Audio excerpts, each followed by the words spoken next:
With the Raiders, it was a family. The social aspects of the Raiders were something that I didn't quite fully understand at the time. I always thought my dad was one of them. Yeah. And, wasn't one of us. Yeah. But as time went on, I realized he was more one of us Yes. than we were. He was so far ahead of the game in social justice and giving people the opportunity to do things. Just win.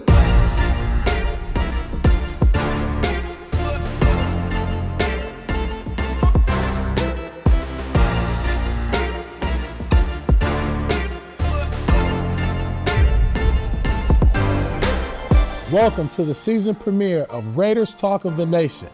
And this is a special show. Not only is this the first show, I have the visionary, the boss, the man behind it all. Ladies and gentlemen, give it up. Mr. Mark Davis, how are you, sir? How you doing, Baron? I'm incredible. I mean, this is a great way to start the show. Welcome to the dark side, baby. I'm loving it. It's been a long time, but we're back together again. We are back together. Starting off, I remember Warrior days. Yep. And I don't know if you know this, but you are a part of my pregame routine. So remember, we would come out, you'd be sitting right past half court, and I would always give you dap. I would always acknowledge you. That was a part of my game psyche. Yeah. So like taking that Raider mentality into the Warriors. So I mean, it's kind of full circle moment for me. Super excited to be here, and thanks for having me be a part. For me as well, the memories of that building was amazing, and you had the We Believe season. Yeah. The 2006. That was a run. Taking Dallas into 4 games. I've never heard a building as loud and as electric as that was. And that ragtag bunch you guys had with Jackson, Monte, and Matt Barnes. Yep. And everybody, and you still see these guys now. They got their pods going and all that. Yeah. And everybody's doing good. But I don't know if anybody knows about it. If they watch back, go watch him on Karolinko in the next series. Unfortunately, we didn't win that one. I know. But man, you put a poster dunk on him that was just unbelievable. And I'm telling you, those are memories from my life that I'll always remember. And I saw the days when Clay and Steph, you saw the Steph, I saw the origination. Yeah. But by the time that they got championed, I was already gone from there. Gone. So yeah. My memories were of building that organization. What you guys did and bringing the pride back to the Bay was just an amazing time. Thank you. So it's something that'll always stick with me. Talking about building organizations, talk about as a child, right? Growing up a Raider, being in the organization as a kid. What was that like? And then who were some of your favorite Raiders at the time that you connected to? I was lucky to grow up with the Raiders in the Bay Area because there was a lot of social activism going on in the 60s. I was born in 55, so 65 to 70, about 70, I was 15 years old, and there was a lot of stuff going on in the Bay Area. And with the Raiders, it was a family. The social aspects of the Raiders were something that I didn't quite fully understand at the time. I always thought my dad was one of them. Yeah. Wasn't one of us. Yeah. But as time went on, I realized he was more one of us than we were. He was so far ahead of the game in social justice and giving people the opportunity to do things. So I grew up in that environment. And I used to say I didn't see color. I just saw people and all that. But as I got older and everything, I realized I did see color as well, but I also saw inside of that and past it. And that we were all together working for one common goal as a Raider and as a nation, obviously, as it went out. Absolutely. So I learned all that being a Raider. And that's stuck with me my whole life. And so that's really been an important part of it. He was, like you said, ahead of his time as far as being able to see the future. What does the future look like? But also being able to invest in what he wanted his future to look like, what the nation would look like.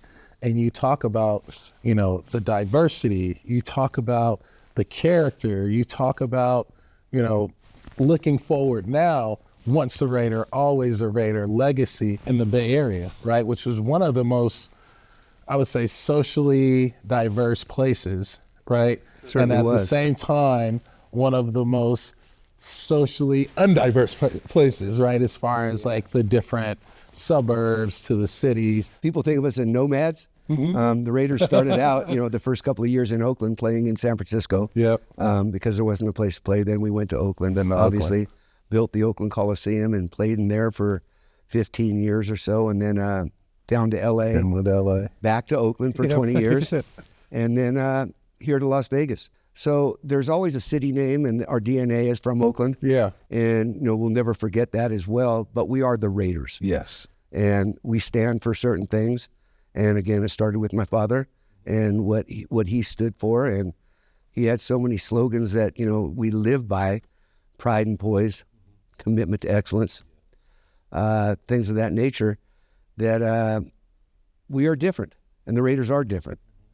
So I'm proud to be a part of it. I'm a steward of it. I'm the one trying to take the legacy into the future in my father's name and everybody else who built this organization. And that's my role. What is that piece of advice, that thing that, I'm taking it? You gave me this, Dad. I'm taking this with me, and I'm going to move through life like this. Well, it's interesting because you observe life, and like I say, it's chess, it's not checkers. Yep. He had to fight for everything, and he loved the battle. He really did. But I also saw that the battle, even though he won some of those battles and won the war potentially, it also took time away from the football team. It took time away from what he loved. It took time away from building the organization to exactly what he wanted to be, because he was doing so many other things in fighting for things that he believed in. When I took over, I decided I was going to go a different route. I was going to do it with sugar rather than salt. And I was going to cooperate and try to do things so that people understood. The Raiders also understood that we needed the other teams and the other people to make success. Yes. That we couldn't just go out and play by ourselves. I think it was sugar versus salt was, I think, the difference in dynamics between the two of us. Yeah. But understanding that the Raiders are still what it's all about. I love that. Yeah. Yeah. The adage that goes around in professional football, and I hear everyone say it, take what they give you. That all sounds good to everybody, but I always went the other way. We're going to take what we want. Take me back to Oakland. Yeah. Give me a memory. Like my memory in Oakland was, I remember Warriors, Coliseum, Oracle Arena. Yep.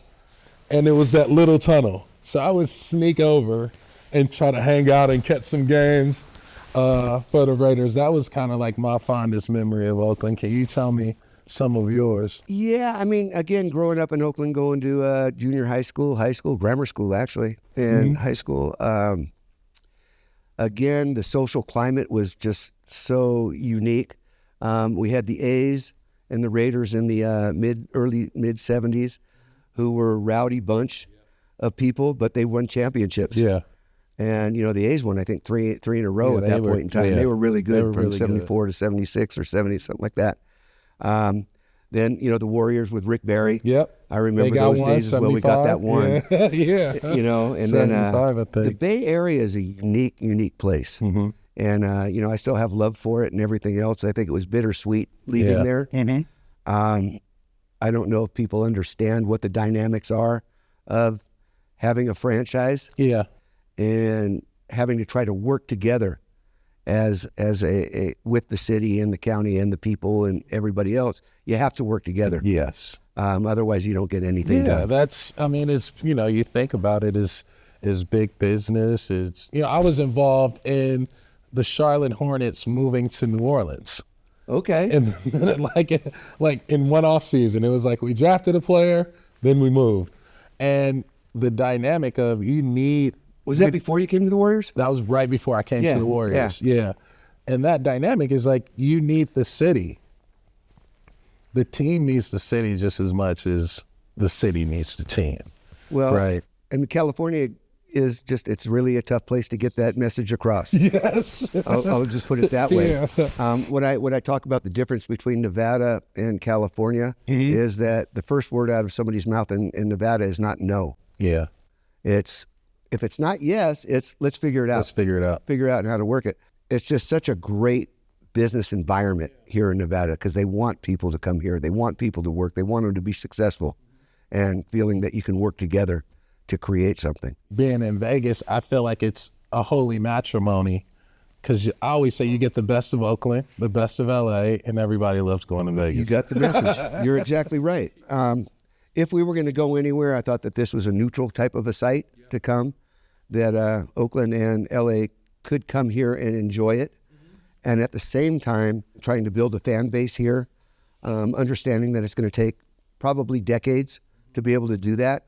Unless you win right away. Right. And like I say, we're winning off the field, but we haven't been winning on the field. And that's one of the issues that I'm dealing with, because I feel like a failure in that respect, because again, the Raiders are about winning, and that's something I haven't been able to bring yet. And so that's also obviously my challenge, but it's also building that fan base here in Nevada, and it starts with the young kids. Yeah. And they have to grow up being Raider fans, and then it'll be less other teams in that stadium than ours. But that's the challenge that we have right now, is trying to build that fan base here, and the loyalty, and the staff here and the community relations department and everything are just fantastic. And the things that we're building in the community are really strong bonds. The next 10 to 20 years, everybody born here will be Raider fans. That's correct. That's exactly right. And that's the way I see it. So it's a long-term play, and you got to have patience in that regard, but you got to earn it. Yeah. And you got to earn that fandom. You know, it's interesting being involved with the Aces as well. There's 3 teams right now, 3 pro teams here. There's the Knights, who are an expansion team, born and bred in the hearts and minds of everybody in the community. They came out of the box and won. Yeah. They've just been a model franchise and really have done a great job of being the team of Las Vegas. Yeah. There's the Raiders, who moved here from Oakland, who's an iconic brand, right? But we kept our brand, and we're keeping the Raiders and everything else and assimilating into Las Vegas. Then there's the Aces, who were in Utah, San Antonio, moved here, but they rebranded. So it almost feels like it's Las Vegas's team, because they rebranded as the Aces and those things. So those are 3 different models that, you know, I've been observing in the past to see how you can be best successful. What is Mark Davis like outside of football? Nowadays, what do you like? Yeah, I'm a lot different than Mark Davis was. You know, I tease people. I say I was retired the first 50 years of my life, and then I got this job. Yeah. You know, I enjoyed the Aces. I enjoyed the basketball. You know, I've always enjoyed basketball. You love basketball, yeah. I do. When you look at the WNBA, they play basketball. Very similar to NBA basketball in the 90s, 2000s. Yes. Because they're gritty, they care, they want to fight. Like they'll duke it out. Fundamental basketball, man. It's really good. I love it. So I spent a lot of time with the Aces, trying to build that franchise as well. But now they've won 12 straight, and that's exciting, you know, for me. Super exciting. Other than that, really not much. It's all basically, it's about this building here. Yeah. I've been spending a lot of time in this building since we came to Las Vegas and finally got a home that is really, you know, what the Raiders deserved. I spend a lot of time here. Talk about the significance of and the connection of the Aces and the Raiders and what you're bringing, what your vision is for that connectivity. Yeah, I want them to actually be even closer than they are now, and that's always been the plan. And it's starting to happen, you know, being next door. The players go to a lot of the games. The Aces go to a lot of the Raider games. I think the future for that is just going to be phenomenal. I think those women next door, the greatest athletes in the world at what they do. Really, the reason I got involved in ownership of it and everything was to get them more money. Yeah. I'm the crazy owner. It's like, you're carrying on the tradition. Carrying on the tradition. Yeah. I don't think they have me involved in the collective bargaining because they wouldn't know which side of the table I'd sit on. So, you know, but it is about getting the women more compensation. You know, Title IX was all about participation. And now I think it's got to move to compensation. And that's really the goal that I have for them. This whole thing, and then next door we have the Al Davis Eddie Robinson Leadership Academy. And I'm not sure if you're familiar with that. Tell me more about that. The NFL had a program where each team was to invest a certain amount of money each year into diversity inclusion. And I think it was like $5 million over 10 years. And I said, well, if it's going to be $5 million, we'll do $10 million. And it was trying to decide, where are you going to invest? Are you going to go to put money in other foundations or other causes or things like that? Or can we come up with something that's brick and mortar for ourselves? And I thought we'd go bricks and mortar. Yeah. And the initial thing was the Al Davis Eddie Robinson Leadership Academy was going to be exclusively for teaching assistant coaches and that how to become a head coach. Oh, that's wonderful. Whether that be bringing in owners, other coaches, all kinds of people, to give them a big breadth of what it takes to be a head coach and try to help them, and not doing it online, but doing it physically in the building. So we built the building next door. It's got about 150 seat auditorium. It's got 12 classrooms and all of that. And what we decided to do, once we decided, we got past the NFL, coaches, and then we said, well, let's, move it on to other things. And basically now it's society as a whole. We're looking for leaders as society as a whole. Example, Tommy Smith, who's a very good friend of mine, and somebody again, in 68, watched him put that hand up in the air. And that was one of the first times I've seen an athlete actually speak back, quietly, peacefully, and have his life taken away from him. But he'd always been a hero of mine. And somewhere we had met, and he had asked if he could come to a game. And I said, only if you'll light the torch for my father. Oh, wow. And he said he would do that. So that was a full circle moment. But so he's on the board of directors of the academy, but to show kids from Las Vegas a documentary on Tommy Smith, and then say, here's Tommy Smith to talk to you. Yeah. We can change lives. Big time. So that's what I see that building next door being able to do as we move into the future and all of that. Yeah. It's just going to be a breeding ground for great leaders and understanding. Talk to me about the entrepreneurs. As an entrepreneur, I know that you invented the quarterback warmer, the hand warmer, the muff. I did. Tell me that story. Well, then we go back to Cliff Branch. Deep to the end zone to Branch. It is caught by Branch. Touchdown Raider. Clifford Branch running a toe dancing up pattern down the right sideline. Touchdown Raiders. Let's make the touchdown catch Raiders. That was an incredible play. In the 83 season, he caught a 99-yard touchdown pass in Washington, but he pulled his hamstring on that play. We went down to Little Tokyo in L.A., and he got acupuncture.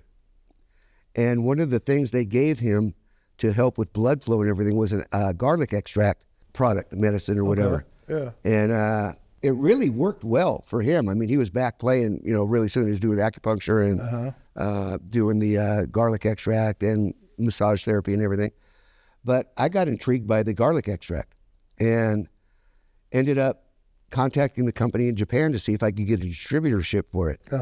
And so I went over to Japan, and during one of the thing called the Japan Bowl was being played then, and the Raiders would go over and scout it. Oh, yeah. And so I got to go over with the scouts to do that, and I went up to the factory where they make this garlic extract, and they said, hey, can you use this stuff? Can you use this? Can you use that? Showing me all these products. And they showed me these little heat packs. Oh, wow. And, as for all the years as I was a water boy, we were always looking for things to keep your hands warm. Those things, you light those, the things up and everything. And these were called exothermic principle. It was sand, iron, and everything, and it would get hot. I said, these are great. Yeah, I think I can use these. And I brought them back to the U.S., and went to equipment manager shows and trainer shows. And a guy from Oklahoma, University of Oklahoma, Dorman Knight, said, hey, could you come up with something, rather than us putting pockets in the jerseys, could you come up with something portable to put these heat packs in that then we could just bring them with us. We don't have to make two sets of jerseys. So went back, designed the muff, put the heat packs inside, and they became standard equipment in the National Football League. And every other quarterback should thank you. Jim Kelly was the one who really championed it. That's amazing. And people are saying, well, why would the Raiders need it? You're in L.A. You don't need hand warmers. And I said, but we travel. That's true. And that's guys true. like Tim Brown would wear it in sunny days. Oh, that's so great. I mean, it's the ultimate. It was like the ultimate cheat code that turned into the ultimate tool for a lot of great players. For me to be able to come up with, being in football in my life and come up with a standard piece of equipment, it's really cool. How much do you care about your players? 100%. They're what it's all about. Like I say, the alumni. I mean, every one of these players is going to be an alumni one day, And if they played one game for the Raiders, then they're part of my family. And they've contributed to why we're sitting in this beautiful building today. So the players are the most important thing. My father always felt that the most valuable asset, and I believe in that as well, the most valuable asset the Raiders have is its alumni. It's the people whose blood, sweat, and tears helped build this organization to have what we have today. And that there's always going to be a debt that we owe to those people as we go through life. And so our alumni association and things that we do for the people that had grown up as Raiders and been in the Raiders, whether you played one game or 15 seasons, we're going to take care of you. And so right now we're doing a lot of health environmental things for these players and their families, teaching them the things that are available to them through the NFL and the Raiders, and also any way that we can help them and do that. So that's where it all starts, as the family for the Raiders, and then growing up in it, it's just expounded from there. From the time that I've been here, I went to the alumni day for all the legends, and just talking to each one of them, they were like, yo, you would never see this anywhere else in the NFL. They only do this here. And the joy for, a former player, retired player, to know that you can go back home and have a space. I think, the work that, the nation is doing from a foundation point, from the alumni perspective, I was overwhelmed. I could not believe how they were taken care of.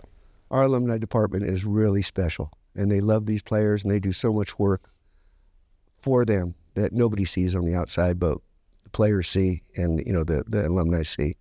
And it's really special. And you can't thank these people enough, and it's from the heart.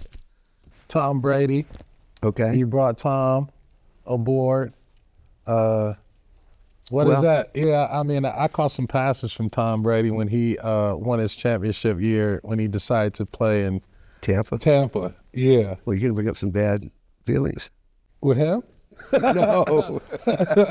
He was supposed to be here in 2020. Oh, he was? Well, that's when our relationship started. Got it. Was in 2020 when he was a free agent, and we talked about him coming here to play quarterback, and obviously it was a tough decision for him, and he was close to wanting to come here, but the head coach and general manager decided they wanted to go in a different direction. Yeah. So we didn't sign him.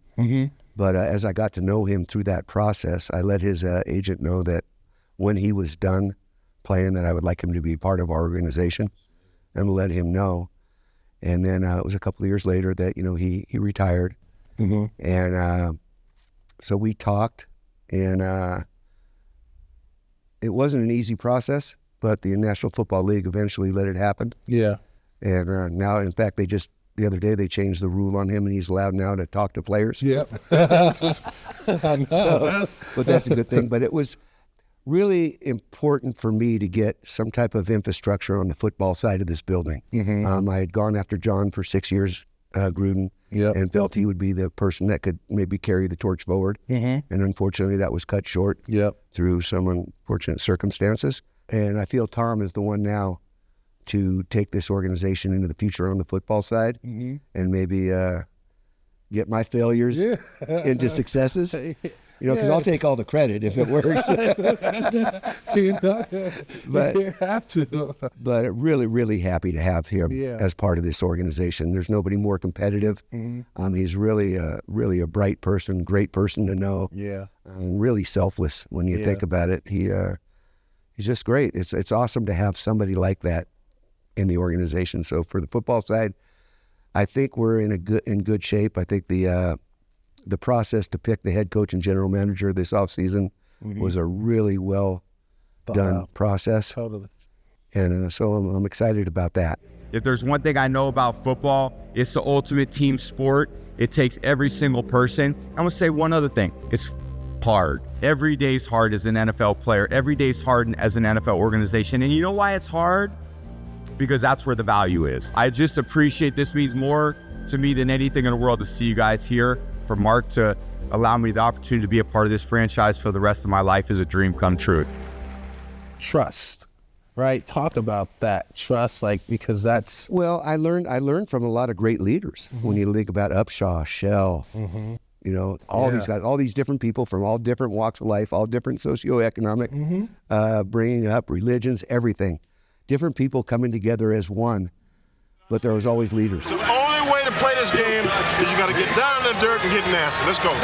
There was Boss at top. There was Al.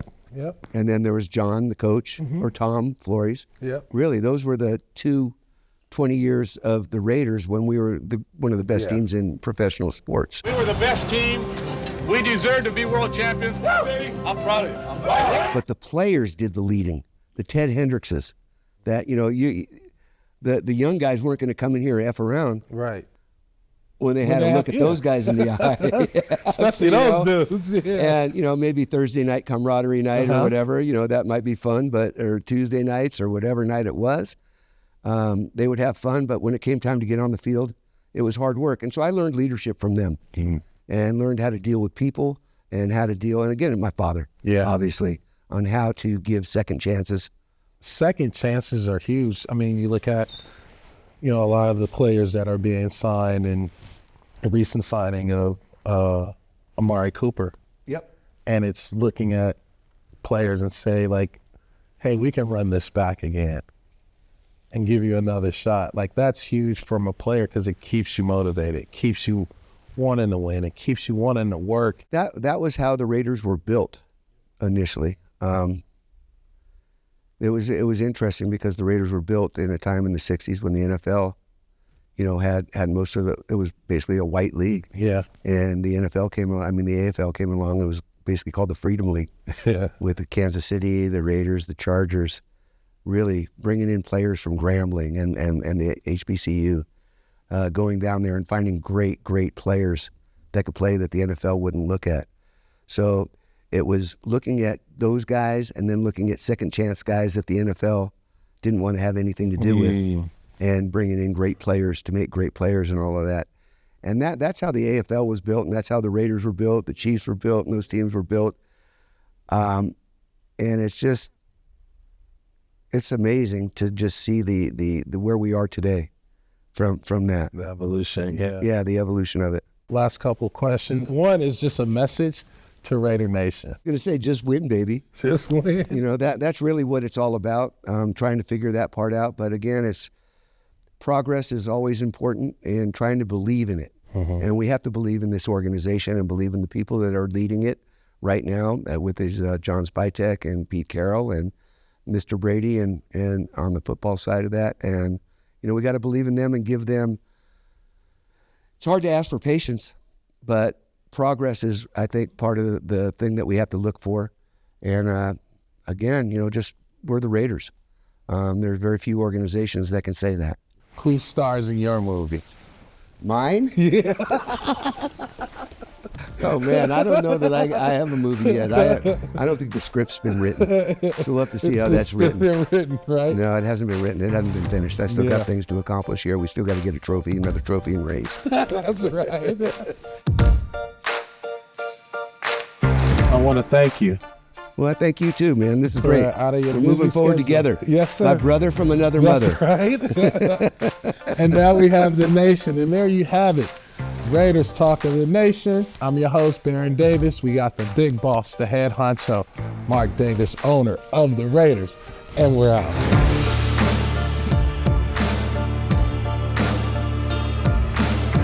I know, I'm like, official. I'm overwhelmed, overjoyed. Just win.